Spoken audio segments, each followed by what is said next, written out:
A graça e a paz da amada igreja. Amém. Toma seu assento, por gentileza. Aleluia. Glória a Deus. Abra sua Bíblia no Evangelho de Lucas, capítulo de número 2. Evangelho de Lucas, capítulo número 2. Vamos ler dois versos da palavra do Senhor, no verso 10 e o verso 11. Lucas, capítulo 2. Mas o anjo lhes disse: não temais, porque vos trago nova de grande alegria. Diga amém. O que na verdade esse mensageiro estava dizendo para Maria é que aquilo que ela ia ouvir seria uma coisa muito boa que produziria muita alegria. Diga amém. Quantos aqui estão precisando de uma boa nova de alegria? Quantos aqui estão precisando de uma boa notícia? Esse anjo está dizendo assim: eu vou dizer para você como viver uma boa notícia. Esse anjo está assim: eu estou trazendo uma boa notícia. E ele continua dizendo, o anjo disse: não temais, porque vos trago nova de grande alegria. Não só para ela, mas para todo o povo. É para você esta informação. É para mim esta informação. E ele diz no versículo 11: e é hoje, na cidade de Davi, vos nasceu o Salvador, que é Cristo, o Senhor. Na cidade de Davi, vos nasceu o Salvador, que é Cristo, o Senhor. Pai, obrigado pela Tua palavra.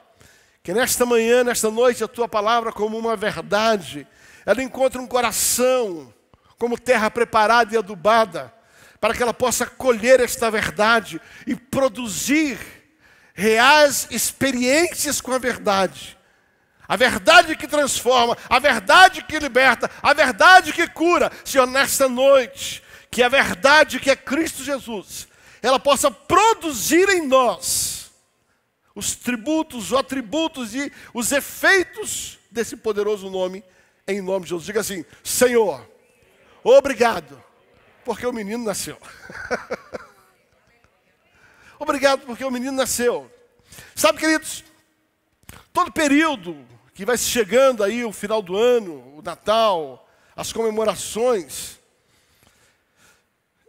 inevitavelmente começa-se uma discussão na internet, no campo do relacionamento. Mas por que comemorar o Natal? E você tem muita gente discutindo a esse respeito. E eu não estou aqui para defender e nem acusar ninguém. Eu quero dizer para você por que eu comemoro o Natal. Porque eu creio no Natal. O Natal, da sua origem de verdade, e eu entendo porque muita gente tem alguns questionamentos. Ele nasceu de uma festa pagã do primeiro século, onde eles faziam uma comemoração ao nascimento do sol, do verão, onde terminava o inverno. E essa data aproximada historicamente não era dezembro, era janeiro, no hemisfério norte, onde nascia o sol, era a época em que terminava o inverno e começava o verão. Então o nascimento do sol, eles então, por causa deste efeito, a palavra Natal vem do latim natali, que quer dizer nascimento. Você sabe muito bem que Natal é isso. A minha terra natal é o Rio de Janeiro. Que significa, eu nasci ali. Então Natal é muito mais do que uma festa estabelecida por pessoas pagãs. Natal significa nascimento, da sua origem. Entretanto, eles faziam uma festa, e esta festa era para comemorar o fim de um tenebroso inverno. E agora entendam, por favor. Eles então estavam se alegrando porque estava entrando uma nova estação. Estava entrando um novo tempo. Então eles faziam um culto, aquilo que eles chamavam de Deus Sol. E aí, ao longo do tempo, essa festa foi se tornando hábito dentro da cultura pagã. Só que à medida do primeiro século que o evangelho começou a entrar, com o evangelho começou a invadir, muitos daqueles pagãos se converteram a Cristo. E aí, eles começaram a perguntar: o que nós vamos comemorar agora? Como é que nós vamos comemorar essa nova estação? Como é que nós vamos comemorar o fim de um inverno, o fim de um tempo ruim, o início de um novo tempo? Então, na ocasião, alguns estudiosos, alguns religiosos, pegando a profecia de Zacarias capítulo 4, aonde a Bíblia diz, quer ver, vai lá, até Zacarias capítulo 4, eu não coloquei esse texto aí, mas eu queria que vocês fossem lá comigo, Zacarias capítulo 4, versículo 2. Zacarias capítulo 4, Malaquias capítulo 4, versículo 2, diz assim, não é Zacarias, é Malaquias, perdoe, vai lá, Malaquias capítulo 4. Mas para vós, os que temeis o meu nome, fala comigo, nascerá, de novo, nascerá o sol da justiça. Presta atenção, isso é uma profecia de antes de Jesus nascer. Isso é uma profecia falando que nasceria aquele que teria o símbolo do sol da justiça, trazendo cura nas suas mudanças de estação.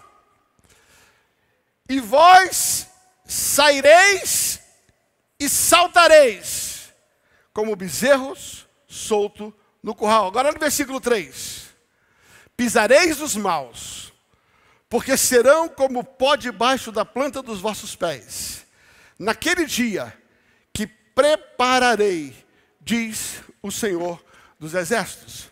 Então, quando muitos pagãos começaram a se converter, eles então entenderam que aquilo a que eles atribuíam um culto a um Deus chamado Sol, esse Deus não era o Deus pagão, ele era um Deus profético, ele era um Deus que era o Sol da justiça.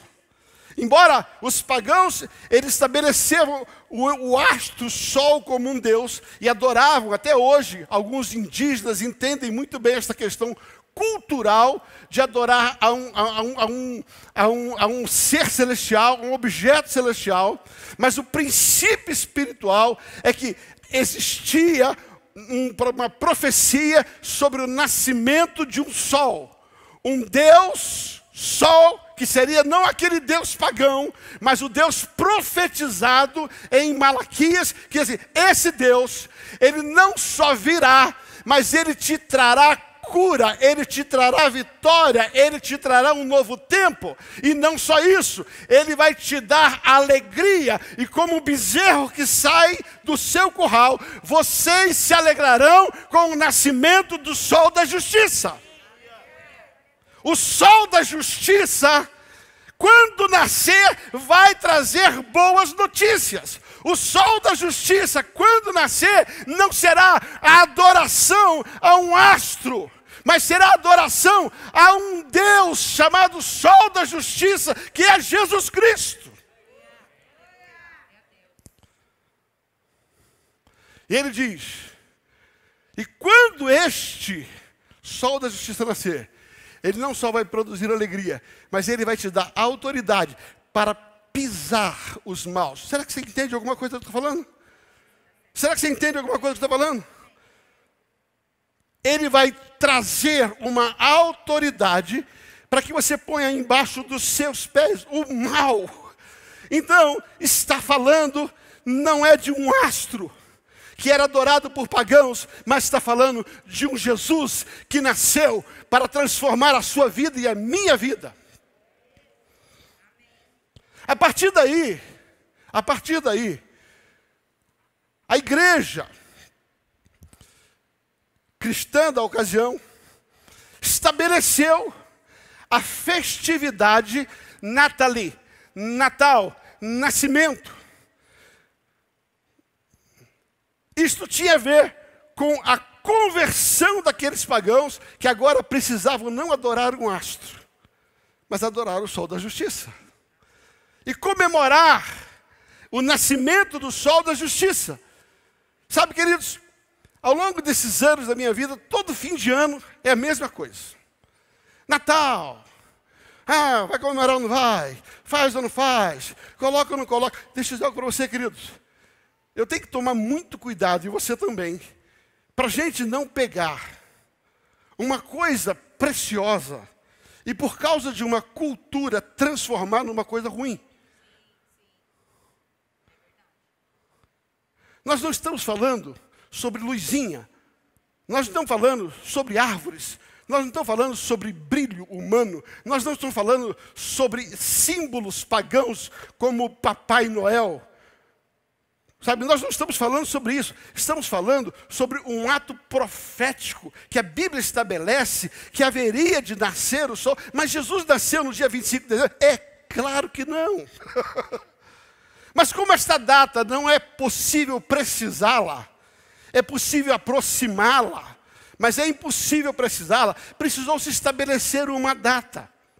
Uma data para que fosse comemorado, mais do que o símbolo do astro, mais do que as figuras, mais do que os presentes trocados.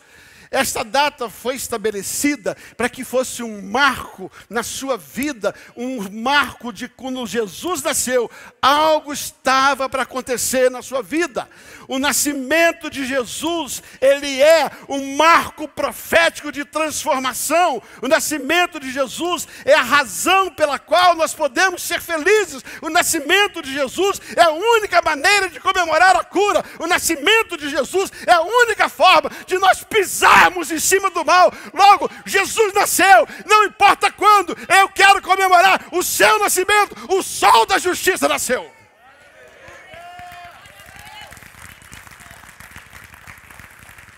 E já que a cultura tem estabelecido isso, não importa o que as pessoas fazem com essa festa, importa o que essa festa representa para mim. Importa o que é que de verdade eu entendo e a importância disso. Sabe, queridos, quando você tem uma criança, você faz uma festa enorme no dia do aniversário dessa criança. Deixa eu contar um vacilo aqui. Um daqueles micos que só eu pago. Normalmente aqui na igreja nós temos 12 dias de primícia, vocês sabem disso.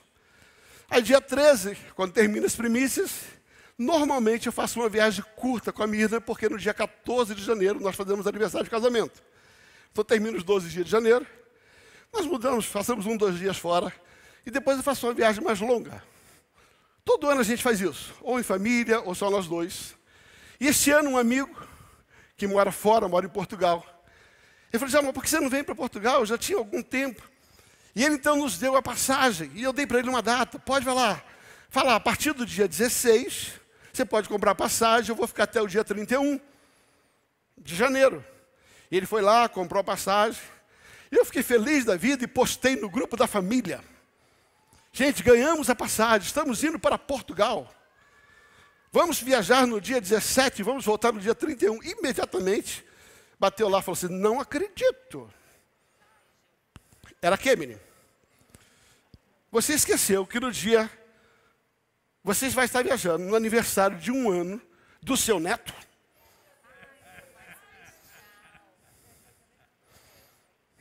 Eu falei, vacilei. Deu ruim. Eu falei, tudo bem, filho, tal. E se a gente negociar, você que sabe. Por que isso? Porque há um valor na data do nascimento daquela criança. Há um interesse em comemorar a festividade, a alegria de que Deus presenteou a minha família, me deu um neto. Queridos, vou contar um segredo para você. Adivinha o que aconteceu? Eu cancelei a passagem. Por que eu fui cancelar a passagem? E não foi fácil, não foi barato. Por quê? Porque nós queríamos nos alegrar com o nascimento do Caio e Mateus. Nós queríamos nos alegrar com a família. O Caio e Mateus nasceu. A nossa alegria, a nossa festividade. A minha pergunta é, se eu mudo uma passagem, se eu sou capaz de transformar, mudar e investir, porque eu quero celebrar o nascimento de uma criança, que é muito importante para mim, por que eu não vou celebrar, ainda que não saiba a precisão do dia, o nascimento do meu Salvador? O que eu estou colocando para vocês daqui, não estou nem aí se é dia 25 de dezembro, se é o dia 7 de janeiro, ou se é 31 de dezembro, ou se é 31 de fevereiro. Eu não quero saber qual foi o dia, já que nós temos uma data culturalmente onde as pessoas estão mais sensíveis, se voltando para um Deus que eles não conhecem, o nascimento de um Deus que eles não conhecem. O mundo inteiro, seja ele cristão, seja ele pagão, o mundo se move nesta data para celebrar o nascimento de um Deus Sol da justiça, e não Deus Sol pagão. Até quem não tem fé, até quem não tem crença, a maioria das pessoas celebram esta ocasião. Então, já que esta foi a data, eu não estou preocupado em construir a maior árvore de Natal, o tamanho de um teto. Eu não estou preocupado em trazer presentes para os homens. Eu estou preocupado em celebrar o nascimento do meu Salvador. E já que escolheram esse dia, e nós não sabemos qual é o dia, sabe o que eu quero dizer para você? Por que eu celebro o Natal? Não é porque alguém um dia estabeleceu uma festa pagã a um Deus que não conhecia. Mas o princípio era, vamos adorar o nascimento de um sol, de um astro, que muda a estação, que muda a realidade, que termina o inverno. Então, essas pessoas, elas estavam adorando a um Deus que não conhecia. Certa ocasião, Paulo é levado a uma cidade chamada Atenas, onde existia um templo para vários deuses, e dentro desse templo havia um memorial, havia um símbolo a um chamado Deus desconhecido. Eles tinham tanto medo de esquecer de um Deus, que eles criaram um altar a um Deus desconhecido. E quando Paulo chega lá, Paulo entende tudo. Esse Deus que vocês não conhecem, embora vocês tenham construído um altar para adorá-lo, esse Deus que vocês não conhecem é o Deus criador de todas as coisas.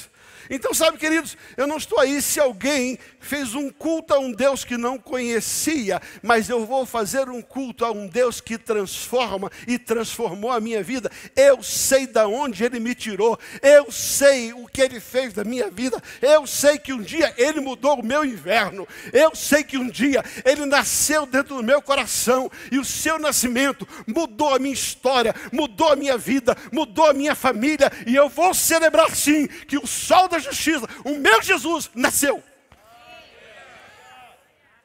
O meu Jesus nasceu. Eu não preciso fazer isso através de símbolos. Eu faço isso através de uma festa interna. Eu faço isso através de algo muito especial. O que eu acho interessante é que o nascimento de Jesus, ele já era previsto como um ato profético de transformação. E eu queria que você fosse comigo até a profecia de Isaías, capítulo número 9. A profecia de Isaías, capítulo número 9. No verso de número 6. Isaías, capítulo 9, verso número 6. Vamos ler junto, diga assim, vai lá, vamos no telão lá, diga assim. Porque um menino, não, de novo, vamos lá, um menino, um filho nos foi concedido, e o governo está sobre os seus ombros, e o seu nome será Deus forte, Pai da eternidade, Príncipe da paz. Diga assim, o seu nome será Maravilhoso Conselheiro, Deus forte, Pai da eternidade, Príncipe da paz. Esta era uma profecia a respeito de Jesus. Eu quero pegar esta profecia de Isaías capítulo 6. Eu quero mostrar para você que esta profecia, quando surgiu e quando nasceu, começou a valer, começou a fazer diferença. E aquilo que foi profetizado a respeito de Jesus, a respeito do seu nascimento, a respeito da sua vida, se tornou um fato real no seu tempo, e é um fato real da sua vida. O que eu estou te dizendo é que o nascimento de Jesus, ele traz para você algumas verdades que vão transformar a sua vida. Eu não sei se todos que estão aqui, ou todos que estão me ouvindo, já conseguiram validar na sua vida as verdades que é carregada por causa do nascimento de Jesus. E ele vai falar a respeito de algumas coisas. Mantenha, por gentileza, o texto do jeito que está, não precisa tirar da tela.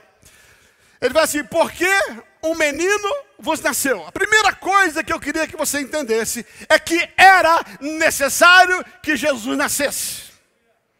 A primeira verdade do texto é que se Jesus não nascesse, nós não desfrutaríamos do que estamos desfrutando. Deus é poderoso? Sim. Deus pode tudo? Sim, Ele é onipotente. Ele pode todas as coisas. Deus podia mudar o destino da humanidade, simplesmente comandando do céu algo? Sim, Ele fez isso ao longo da história. Mas Ele decidiu passar por um princípio espiritual, onde a autoridade na terra está concedida a quem nasce na terra. Já preguei sobre isso aqui. A autoridade numa terra, ela é fruto do seu nascimento na terra. A Bíblia diz no Salmo 115 que os céus são os céus do Senhor, mas a terra Deus concedeu aos filhos dos homens. Ou seja, se na terra, a autoridade na terra está dada ao homem, o homem que nasceu na terra tem autoridade. Já disse isso aqui, preguei há algum tempo atrás sobre isso. Uma mensagem específica sobre isso. Onde eu disse, é muito interessante você perceber como é que funciona a cultura do mundo. Recentemente eu fui fazer um casamento fora do país, e para entrar naquela nação eu precisava de uma autorização de quem era autoridade naquela nação. Eu fui até o consulado há um tempo atrás e eles me deram um carimbo. Nós permitimos que você viaje para lá. Mas ao entrar naquela nação, você passa pela imigração.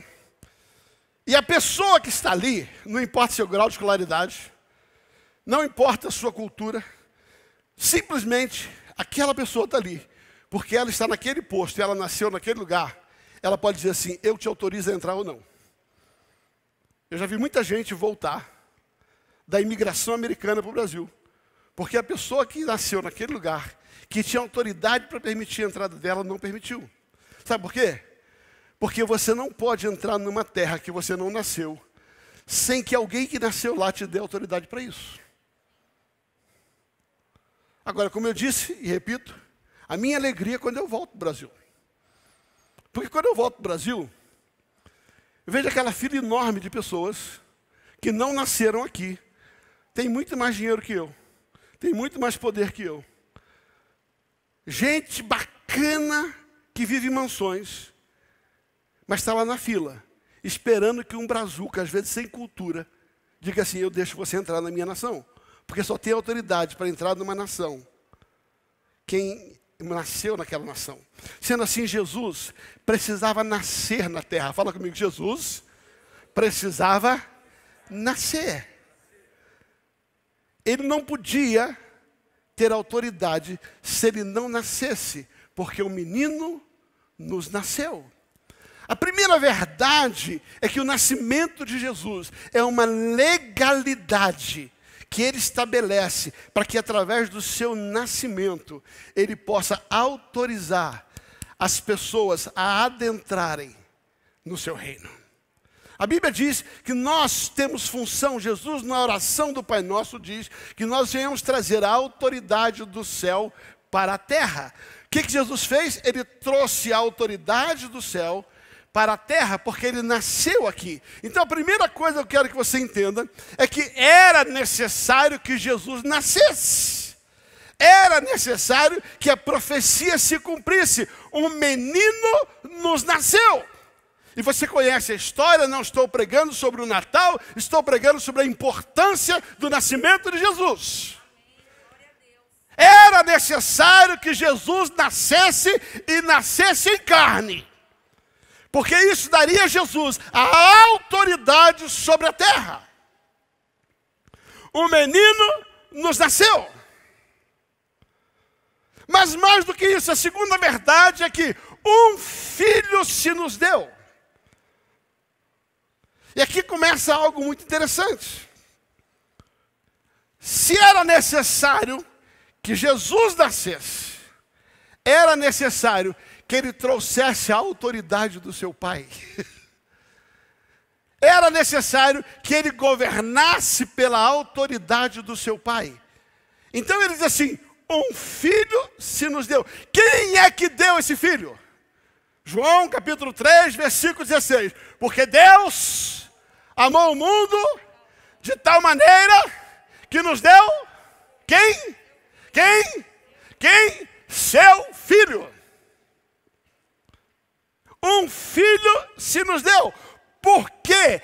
Para que foi nos dado o filho? Para que todo aquele que crê neste filho, todo aquele que crê neste filho, será salvo.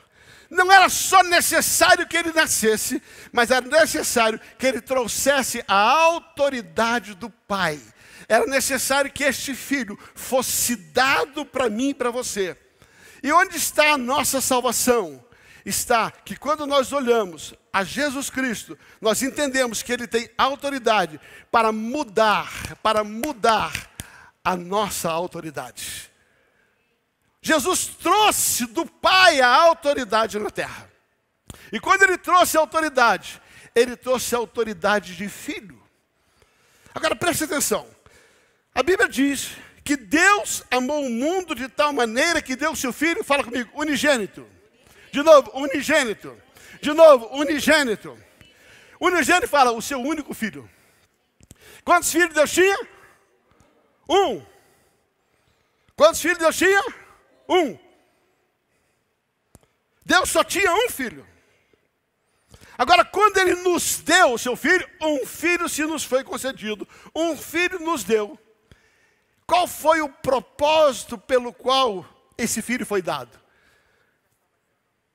Para que, através da entrega do unigênito, ele se tornasse o primogênito. Vai comigo até Romanos capítulo 8, versículo 29. Olha o que diz Romanos capítulo 8, 29. Pois que nos concedeu por antecipação, também nos predestinou para ser conforme a imagem de quem? Fala assim, um filho se nos deu. Tá, conforme a imagem do seu filho, a fim de que ele seja o primogênito entre muitos irmãos. Ou seja, até Jesus, Deus só tinha um filho. Agora, a partir de Jesus, Deus então estabelece o primogênito, ou seja, Jesus, em vez de ser o único, passa a ser o primeiro. E talvez, eu não sei qual é o seu número, se eu sei quem foi o segundo, eu não sei quem foi o terceiro, eu não sei quem foi o centésimo, eu não sei quem foi o milésimo, eu não sei quem foi o milionésimo. Uma coisa eu sei, é que quando eu aceitei Jesus, eu me tornei filho. Por que o filho tinha que nos ser dado? Porque quando ele deu o seu filho, ele transformou o único em primeiro. E depois dele, veio você. A todo aquele que nele crê, deu-lhes o poder de ser feito filho de Deus. Todo aquele que nele crê, deu-lhes o poder de ser feito filho de Deus. Paulo escreve aos Romanos capítulo 8, não está ele diz assim, porque 8:19, ele diz assim, porque a criação aguarda, Romanos 8:19, porque a criação aguarda com ardente expectativa, pois a criação aguarda ansiosamente pela revelação dos filhos. Fala comigo, a criação aguarda a revelação dos filhos. O que ele está dizendo? É que existe no mundo duas categorias de pessoas. As pessoas que foram criadas e as pessoas que se tornaram filhos. Todo mundo que nasceu é criação de Deus. Há um dito popular que diz que todo mundo é filho de Deus. Mentira. Todo mundo é criação de Deus. Mas quando o Filho nos foi dado, todos aqueles que aceitam Jesus como unigênito, deu-lhes o poder de serem feitos filhos. Quando você aceita Jesus, você agora faz parte da família de Deus. Era necessário que o menino nascesse. Não estou aí, nem aí se foi dia 25 de dezembro, se foi dia 7 de março, se foi dia 11 de setembro. O importante é que ele tinha que nascer. A segunda verdade é que era importante que o único filho viesse em carne, para que com a sua entrega, todos aqueles que crescem nesta verdade, agora fazem parte da família de Deus. E agora não é mais somente o unigênito, ele se tornou o primogênito entre muitos. O que eu estou dizendo é que o dia em que você aceitou a Cristo Jesus, você deixou de ser criação para se tornar filho. Eu vou repetir. No dia em que você aceitou Cristo Jesus, até o dia em que você reconheceu Jesus como seu Senhor e Salvador, até aquele dia, você era uma criação de Deus. Mas a partir do instante em que você reconhece que Ele foi dado, um filho se nos deu. A partir do instante em que Ele dá o unigênito, Ele dá com um propósito de transformar o unigênito em primogênito. Então eu tenho algo para te dizer. Se você ainda não aceitou Jesus como seu Senhor e Salvador, Jesus ainda não resolveu na sua vida a verdade da sua nova identidade. Se você está aqui nessa noite, ou se você está me ouvindo, e você não fez uma decisão, você não tomou uma decisão, recebendo Jesus como seu Senhor e Salvador, nesta noite, no dia de hoje, no horário em que você está assistindo essa mensagem, eu quero que você entenda que Jesus foi enviado, um filho foi enviado para habitar o céu, porque o único filho agora se tornou o primeiro entre muitos, e você faz parte disso. Eu quero dizer para você, nesta noite, entregue a sua vida a Jesus. Volte ao texto de Isaías capítulo 9, versículo 6, e deixa na tela, por favor. Isaías 9, versículo 6, fala sobre a primeira verdade. Um menino nasceu. Um filho foi dado. E ele diz assim, o governo está sobre os seus ombros. Ou seja, existe a autoridade de comando sobre ele. E o seu nome será, fala comigo, poderoso esse nome é. Poderoso esse nome é. Diga-lhe, poderoso esse nome é. Está chegando para você, queridos? A maior autoridade sobre todas as circunstâncias na terra está no nome de Jesus. Poderoso esse nome é. Poderoso esse nome é. O nome de Jesus, meu Rei. Poderoso esse nome é, maior que tudo ele é. Poderoso esse nome é, nome de Jesus. Querido, esse nome carrega autoridade. Esse nome tem poder. Esse nome muda a história da sua vida. Esse nome é sobre todo nome. Paulo escrevendo aos Filipenses diz, e a esse nome todo joelho há de se dobrar e toda boca há de confessar o nome de Jesus. Jesus, Jesus, Jesus. Não há autoridade e nem poder nenhum na terra mais forte do que o nome de Jesus. Por isso o governo está sobre os seus ombros e o seu nome será. Uma das coisas que você aprende quando você começa a estudar a cultura hebraica, principalmente a cultura hebraica, é que havia um poder no nome e eles entendiam o poder do nome.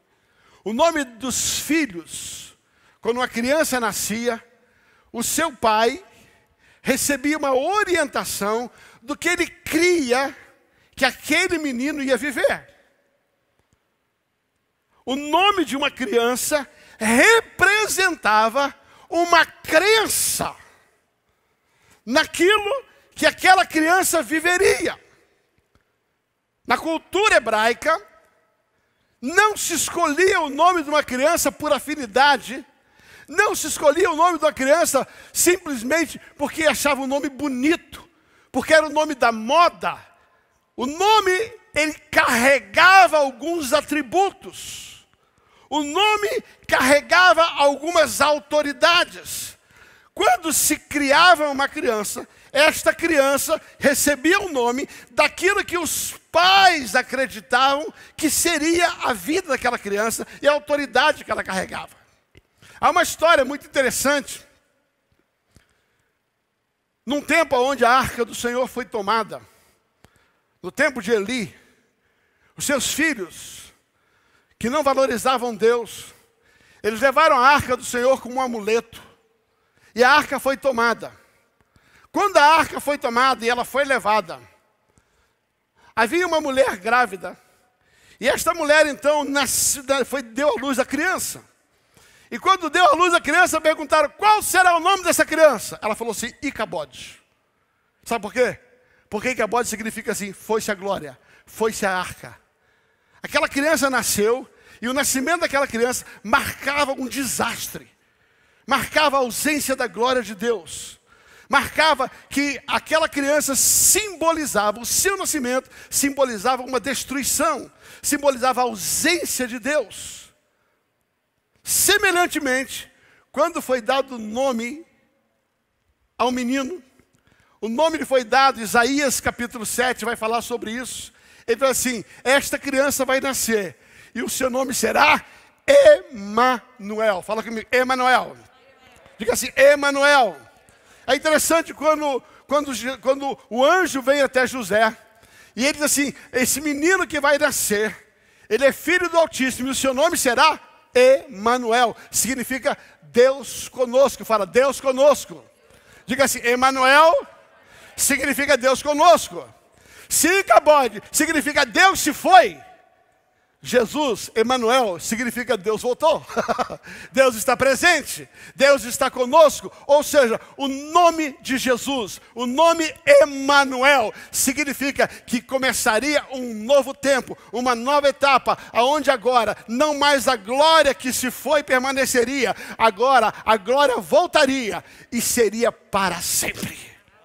Emanuel significa o Deus presente, o Deus conosco. Eu quero dizer para você, quando você aceita Jesus como seu Senhor e Salvador, você está dizendo, a partir de agora, nunca mais eu estarei sozinho. Deus estará comigo, Jesus estará comigo. Jesus diz, eu vou para o meu Pai, mas eu não vos deixarei só. Eu estarei sempre convosco. Emanuel, eu tenho uma boa notícia para dizer, esse nome representa que você nunca mais estará sozinho. Quando você aceita Jesus como seu Senhor e Salvador, você traz consigo a verdade do Emanuel, o Deus presente, o Deus com você. Eu não sei, queridos, por quantas vezes você se achou sozinhos, mas eu tenho uma notícia para te dar. Ainda que na sua percepção humana, no momento de luta, Ed sabe o que eu estou falando, momento de dificuldade, você se sinta sozinho, você precisa entender que ainda que a gente passe por vales de sombra da morte, nós não temeremos mal algum, porque o Emanuel está conosco. Porque Deus está conosco.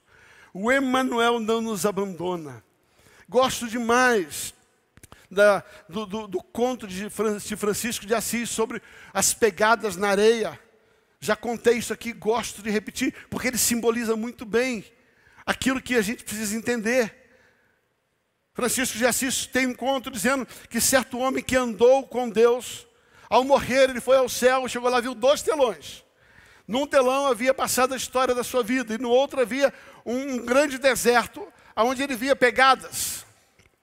E ele percebeu que cada cena que ali passava, apareciam 4 pegadas no outro telão. Na outra. Então ele associou que durante muitos momentos da sua vida, existia ele e mais alguém com ele. E ele entendeu que era Deus.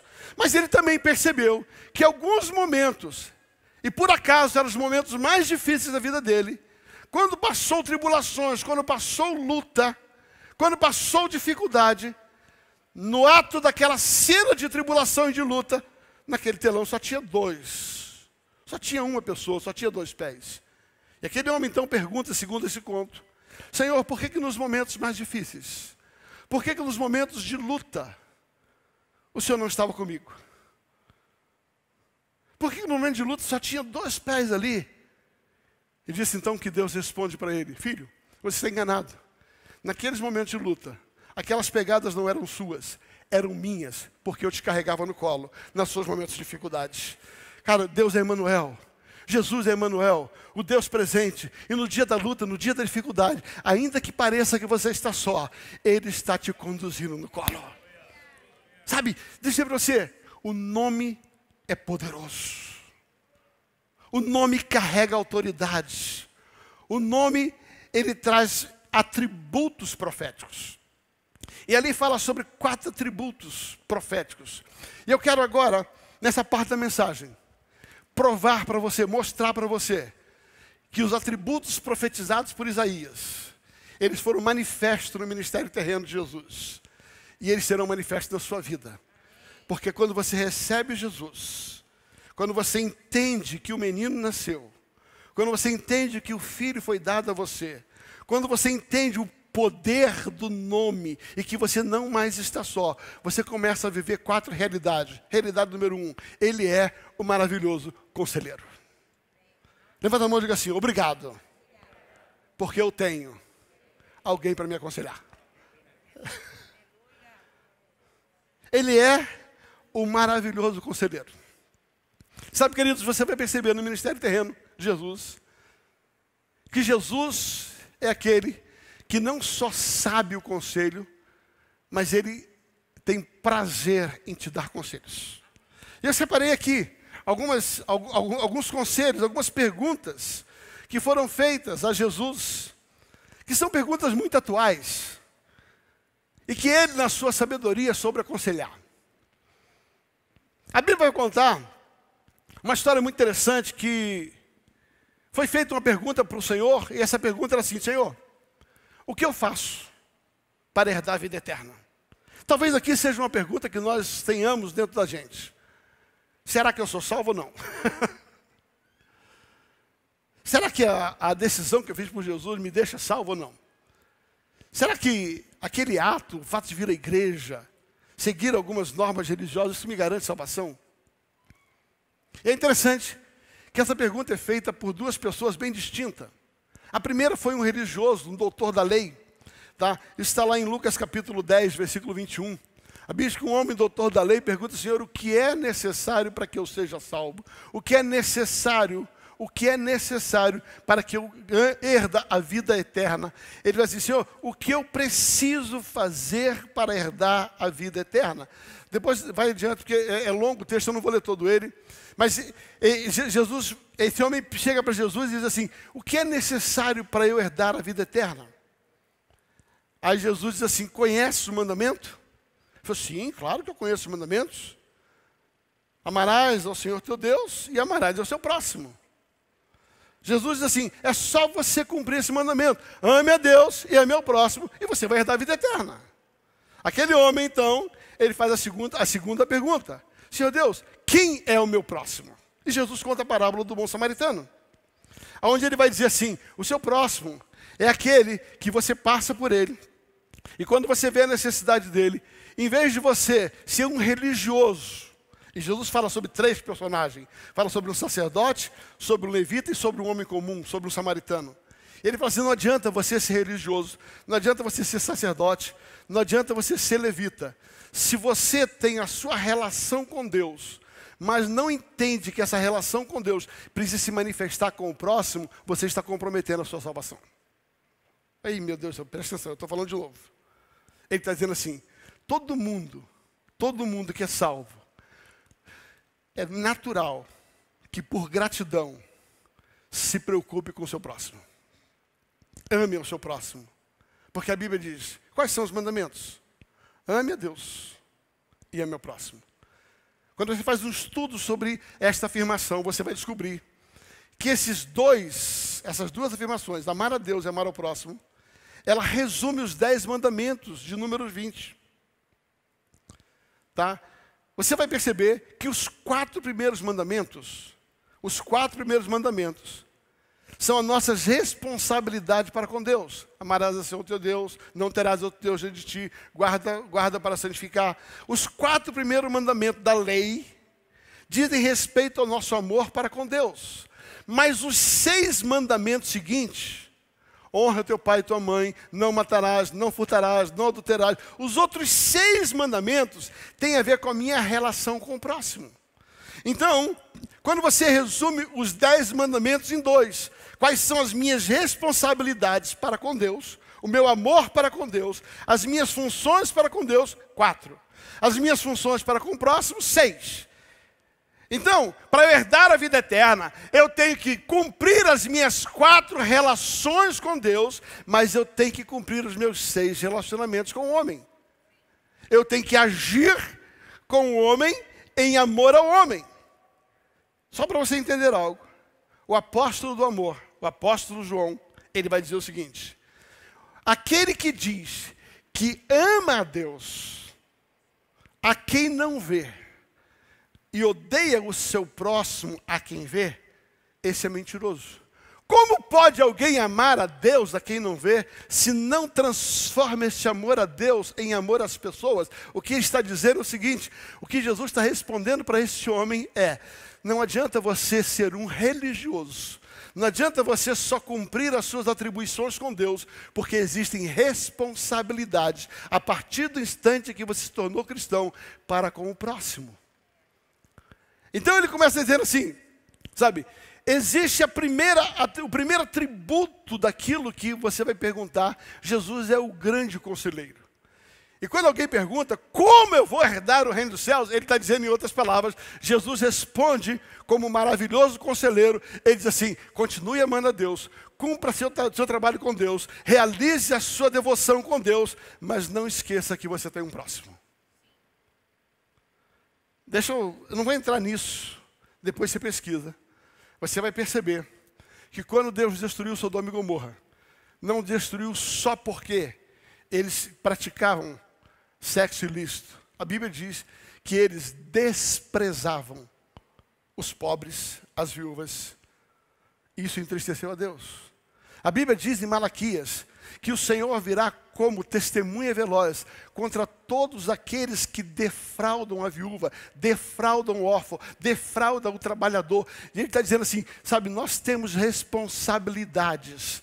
Quando aquele homem diz assim, Senhor, como é que eu posso me assegurar da vida eterna? Ele está dizendo em outras palavras, o supremo conselheiro, o maravilhoso conselheiro, ele está dizendo assim, você quer garantir a sua eternidade? Você quer garantir?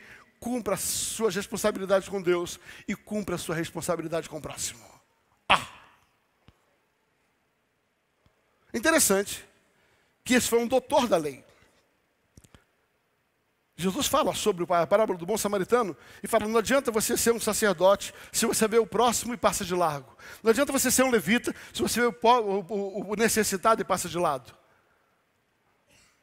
Quem é verdadeiramente seu próximo? É aquele a quem você viu passar necessidade e socorreu ele. Sabe, queridos, eu sou fruto de muitas pessoas que abençoaram a minha família. A nossa infância não foi uma infância muito fácil. E principalmente quando chega essa época de Natal, eu me recordo das dificuldades que a gente tinha de ter aí uma mesa, uma cesta, um lugar precioso. Meus pais sempre nos deram o melhor, aquilo que estava ao alcance deles. Mas você olhava a realidade e você nunca tinha aquilo que você entendia ser a grande ceia de Natal. E sabe, desde que Deus começou a mudar a minha sorte, Deus começou a mudar a sorte da minha família, graças a Deus meu pai se tornou um homem próspero. Graças a Deus meu pai se tornou um homem farto e a nossa mesa se tornou extremamente farta porque Deus abençoou a nossa casa. Eu tomei uma decisão, principalmente quando chega algumas ocasiões específicas, que eu sei que crianças têm expectativas. Meu coração se move de tal maneira. Esse ano, eu desafiei a igreja a cooperar com o Natal da Casa Abrigo lá de Autônia. E nós levantamos aqui alguns recursos, algumas pessoas doaram, para que aquelas crianças pudessem ter uma ceia digna. Porque não adianta você ter 3 perus na sua casa, quando tem criança que não consegue comer um frango na casa dela. E eu vi muita gente dessa igreja se mobilizando, louva a Deus por isso. Aqueles que puderam, aqueles que entenderam, tiveram a oportunidade de fazer. Interessante que quando eu comuniquei isso ao pastor Marco e à pastora Marcela, lá em Autônia, eles ficaram muito felizes. Eu falei assim, eu quero que você faça a melhor ceia de Natal que essas crianças já tiveram. Eu não quero que você compre tubaína, não quero que você compre, sabe, compre um peru, compre um tender, faça 3, 4 sobremesa. Sabe por quê, queridos? Porque que te vale você amanhã ter que jogar um monte de coisa no lixo que sobrou da tua cesta, quando tantas pessoas não fizeram nada e não tiveram nada para comer? E é interessante que a pastora Marcela me ligou e falou que um dos internos que está trabalhando, ele chegou para ela sem saber que nós estávamos promovendo uma festa naquele orfanato. Ele chegou para ela e falou assim, pastora, eu quero pegar o meu salário, eu quero que compre muita tubaína, porque ano passado nós não tivemos nem tubaína para tomar direito. Cada um teve que tomar meio copinho. Hoje eu quero que meus colegas e eu venhamos tomar. Ela falou assim, filho, fica tranquilo. Deus não providenciou tubaína, nós vamos tomar a Coca-Cola. Nós vamos tomar a Coca-Cola. E eles ontem, Ana, mandaram as fotos. E eu chorei diante das fotos. As crianças dando depoimento. Uma mesa farta com peru, uma mesa farta com tender, Coca-Cola à vontade. Sabe por quê? Porque não adianta você amar a Deus se você não ama o próximo. Não adianta você dizer que ama a Deus a quem você não vê e não ama seu próximo a quem você vê. Quando aquele homem faz uma pergunta, sabe, ao maravilhoso conselheiro, e a pergunta é tão atual, e eu quero que você responda para você mesmo, como é que eu vou herdar a vida eterna? Sabe quando vai herdar? Pegue o conselho, ame a Deus, mas ame o seu próximo. O nome, maravilhoso conselheiro, é um atributo de quem tem conselhos bons para dar. Mas interessante que agora um jovem, chamado jovem rico, ele chega diante do Senhor e faz a mesma pergunta. Senhor, o que é preciso para eu herdar a vida eterna? A mesma pergunta do doutor da lei.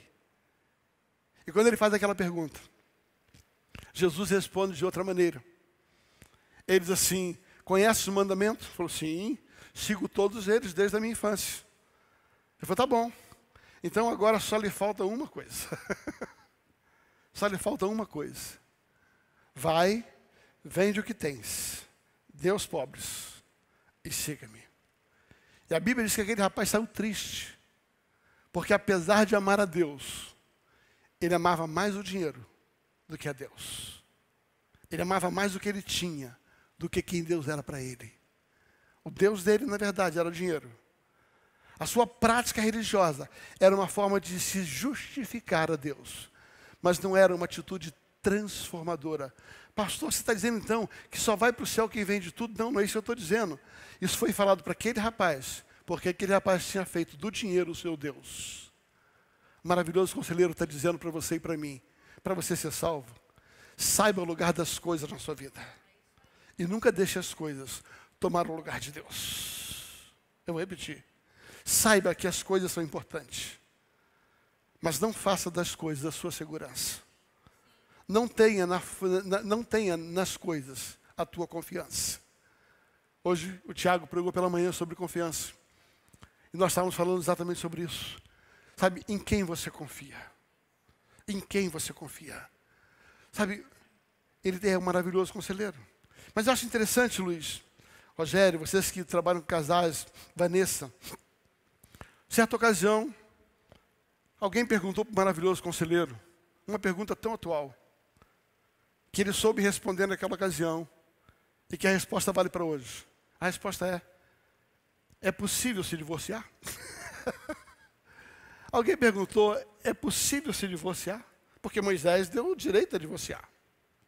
E tem muita gente hoje que devia perguntar ao maravilhoso conselheiro sobre isso, antes de divorciar. Aí o maravilhoso conselheiro disse, sabe, o divórcio foi oferecido, foi dado, por causa da dureza do coração das pessoas. Porque no princípio não era assim. Porque no princípio não era assim. O que ele está dizendo é que cuidado, porque você não faça o que você deseja. Tenta pegar um atributo da lei que foi dada para gente dura de coração, para tentar justificar aquilo que você quer fazer e não aquilo que você precisa fazer. Está com problema no casamento? Pergunte ao maravilhoso conselheiro. Porque um dos atributos do seu nome é que ele seria um maravilhoso conselheiro. Você está com dúvidas sobre o seu casamento? Está com dúvidas sobre continuar casado? Alguém tinha essa dúvida lá atrás. Eu posso me divorciar?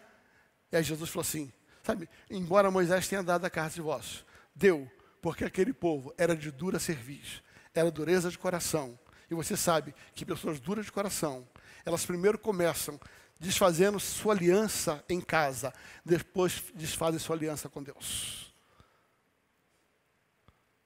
Então, o maravilhoso conselheiro tem resposta para isso.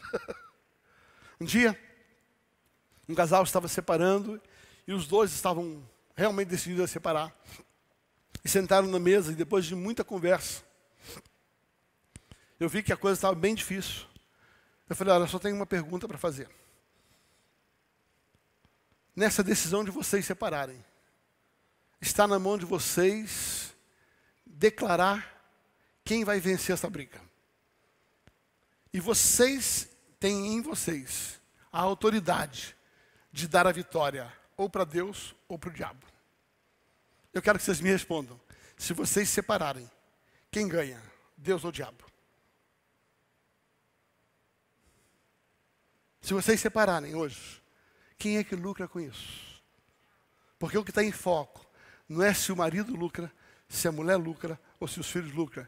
É se Deus prevalece ou se o inimigo prevalece. O maravilhoso conselheiro tem resposta. Certa ocasião, alguém perguntou para o maravilhoso conselheiro. Estou falando sobre o primeiro atributo do nome. Maravilhoso conselheiro. Senhor, é lícito cumprir com as minhas obrigações civis? É lícito pagar imposto? É lícito fazer declaração de imposto de renda? É lícito andar corretamente? E aí Jesus respondeu, pega uma moeda, pegou uma moeda. De quem é essa face aqui? De César. Ele diz assim, sabe, deixa eu lhe contar um segredo. Dê a César o que é de César. Mas o que eu amo em Jesus é que ele já aproveita para estabelecer outra verdade. Mas dê a Deus o que é de Deus. Ele está dizendo assim, se César estabeleceu um tributo, e essa é a moeda do tributo, dê a ele o que é dele. Mas nunca esqueça que você tem que devolver a Deus o que é de Deus. Não é só dar a César o que é de César, mas dar a Deus o que é de Deus. Ele está falando de quê? Do dízimo. Jesus aproveita e diz assim, sabe, eu não entendo, dízimo não está no Novo Testamento. Não está a palavra dízimo, mas está explícita. O que é de Deus? Qual o tributo que é de Deus? Trazei todos os dízimos à casa do tesouro. Qual o tributo de Deus? O dízimo. Qual o tributo de César? O imposto. Então ele está dizendo assim, é lícito eu cumprir com as minhas obrigações? Aí Jesus fala, o maravilhoso conselheiro fala, é lícito você fazer tanto com o mundo, como para com a igreja. É lícito você cumprir as suas obrigações para com César, para com o governo, tanto quanto para com a obra de Deus. Eu posso ouvir um amém? O maravilhoso conselheiro tem resposta para tudo. Eu separei mais uma pergunta que o maravilhoso conselheiro sabe responder. A Bíblia diz que certa ocasião, pegaram uma mulher em adultério e levaram a mulher aos pés de Jesus. E a lei dizia que aquela mulher devia ser apedrejada. E a pergunta para Jesus é: o que vamos fazer com ela? A lei manda apedrejar. E o Senhor? Aí o maravilhoso conselheiro para. Gente, como eu amo o conselho. Daniel, como é que eu amo o maravilhoso conselheiro? Porque uma das categorias da autoridade do nome de Jesus é que ele é um maravilhoso conselheiro. Ele sabe o conselho que precisa dar. Ele sabe o conselho que resolve a sua vida. Ele está dizendo assim: essa mulher pecou. E de fato, diante da lei, essa mulher merecia ser apedrejada. Diante da lei, ela merecia ser apedrejada. Porque a lei diz isso. Aí Jesus diz assim: mas se alguém entre vocês não cometeu nenhum erro, atire a primeira pedra. O que maravilhoso, sabe, o conselheiro estava dizendo assim: ei, quem é você para jogar pedra em quem errou? Ei, eu vou repetir. Quem sou eu para jogar pedra em quem errou? Antes de olhar a trave, o cisco no olho do seu irmão, olha a trave do teu olho. Antes de você julgar e querer trazer a lei para condenar uma pessoa que errou, olhe para a sua própria vida. Eu amo o texto de Lucas capítulo 6, quando a Bíblia diz: sede misericordiosos, para que você receba misericórdia. Perdoai, para que você seja perdoado. Em boa medida, recalcada, sacudida e transbordante, porque a medida que você usar para medir, você será medido. Ele está dizendo assim: se você é legalista e quer apedrejar quem errou, você vai ser tratado da mesma maneira. Se você não usa de misericórdia com quem errou com você, você não tem direito a receber a misericórdia pelos seus erros. Maravilhoso conselheiro. Ele está dizendo assim: você não é juiz de ninguém. Quando alguém pergunta, aquela pessoa que errou merece ir para o inferno? A lei diz que vai para o inferno? É. Aí o maravilhoso conselheiro responde através de Paulo, 2 Coríntios capítulo 5. A ninguém mais olhai segundo a carne, porque Cristo já morreu pelo pecado de todas as pessoas. O primeiro grande atributo do nome de Jesus é que ele é um maravilhoso conselheiro. Mas a Bíblia diz, o segundo atributo, ele é Deus forte. Fala, Deus forte. O que significa? O Todo-Poderoso. Ele é o Deus que pode todas as coisas. Ele é o onipotente. Ele pode todas as coisas. Está em Jesus o poder de curar. Está em Jesus o poder de libertar. Está em Jesus o poder de restaurar. Você vai perceber na Bíblia Sagrada, durante o ministério terreno de Jesus, que essa profecia sobre o seu nome, sabe, o poder do seu nome, o poder, nós cantamos isso aqui, sabe, o nome de Jesus é poderoso. Por quê? Porque ele é Deus forte. Um dos atributos do seu nome é que ele é um Deus forte. Rubão, pode subir. Ele é um Deus forte. Levanta a mão e diga assim: obrigado, Senhor, porque o Senhor é poderoso para curar. O Senhor é poderoso para libertar. O Senhor é poderoso para reverter a sorte da minha vida. Você vai perceber, durante o ministério terreno de Jesus, que ele curou mulheres enfermas.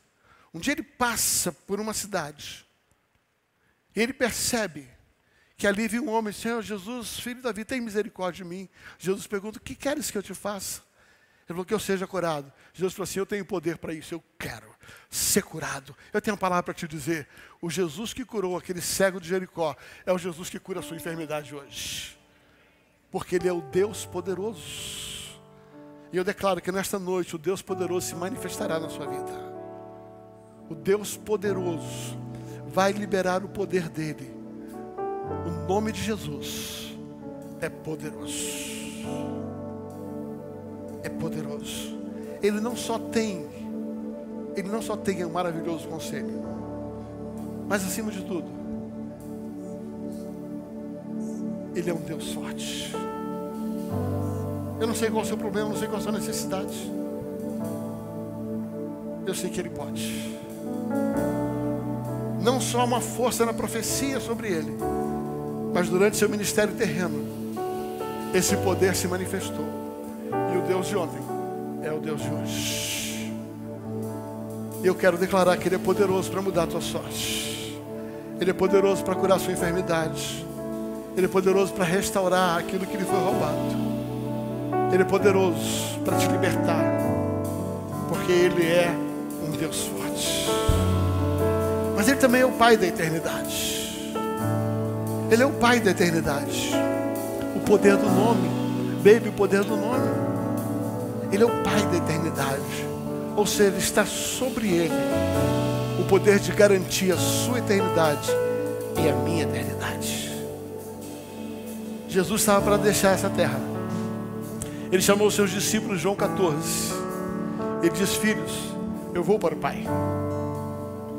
Eu vou para o Pai. Mas não se turbe o vosso coração. Não se atemorize. Porque lá para onde eu vou, para a casa de meu Pai, existem muitas moradas. E se eu não fosse assim, eu não lhe teria dito: vou-lhes preparar um lugar. Deixa eu dizer para você, o Pai da eternidade está preparando um lugar na eternidade para você. O Pai da eternidade não está cuidando só do seu presente. Ei, olha, fica comigo aqui. O Pai da eternidade, Ele não está cuidando só do seu presente. Ele é aquele que tem autoridade para te levar a uma eternidade. Ele deixou essa terra, mas Ele está lá em cima, preparando um lugar. Porque Ele é o Pai da eternidade. Ele é o Pai da eternidade. E o último atributo do seu nome: Ele é o Príncipe da Paz. Ele é um maravilhoso conselheiro. Ele tem conselho para todas as suas respostas. Todas as suas perguntas, Jesus tem respostas para elas. Me lembro de uma musiquinha do passado, não vou cantar. Ela era mais ou menos assim: conte para Jesus aonde está a sua dor. Ele é o remédio. Confia no Senhor. Conta para Jesus aonde está a sua dor. Sabe? Abra teu coração para Ele. Conte onde está doendo. E Ele tem a resposta para você. Porque Ele é um maravilhoso conselheiro. Ele é um Deus forte. Ele pode mudar a sua dor. Ele pode mudar a sua circunstância. Ele é o Pai da eternidade. Sabe? Ele não te abandonou. Ele, Emmanuel, está presente. Está preparando um lugar para você. Ele diz: para onde eu for, eu estou preparando um lugar para você. Ele é o Pai da eternidade.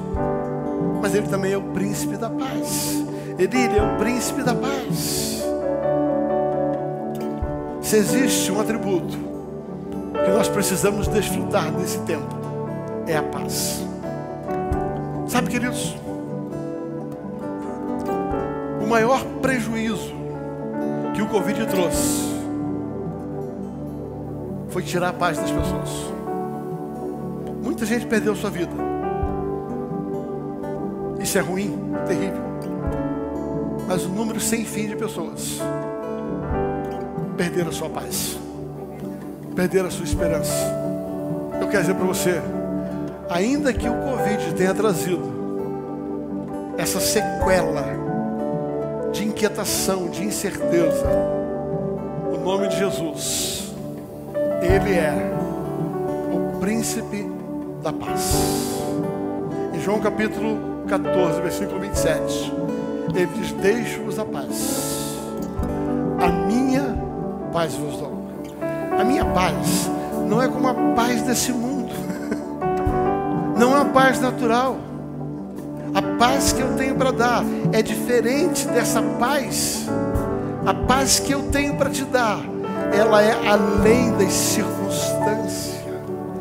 Sabe, um menino nasceu, era necessário que ele nascesse para que ele tivesse autoridade. Um filho se nos deu, era necessário que o unigênito fosse dado para se tornar o primogênito. e o seu nome será, juntamente com a primogenitura, ele trouxe algo muito especial. Ele trouxe para mim e para você uma autoridade no seu nome. E ele disse: eu estarei convosco, eu sou Emanuel na vida de vocês. E esse nome tem 4 grandes atributos, segundo Isaías. Fala assim: ele é o grande conselheiro, tem todas as respostas. Ele é o Deus forte, ele pode todas as coisas. Ele é o Pai da eternidade, ele está lá em cima, preparando um lugar para mim e para você. E ele é o príncipe da paz, toda angústia tirada. Isaías capítulo 61, quando ele fala sobre Jesus, ele diz assim: e aqueles que estão tristes receberão. Ele fala: o Espírito do Senhor está sobre mim. O Espírito do Senhor está sobre Jesus, e ele veio trazer consolo aos aflitos. Receba em nome de Jesus toda falta de paz. O príncipe da paz está aqui. O príncipe da paz está aqui. Esse é o poder do nome de Jesus. Esse é o poder do nome de Jesus. Jesus é poderoso. Jesus é poderoso. Jesus é poderoso. Ele é poderoso para fazer muito mais do que você pediu. Ele é poderoso para fazer muito mais do que você pensou. Coloque-se em pé. Jesus é poderoso. Não há nome mais poderoso que esse.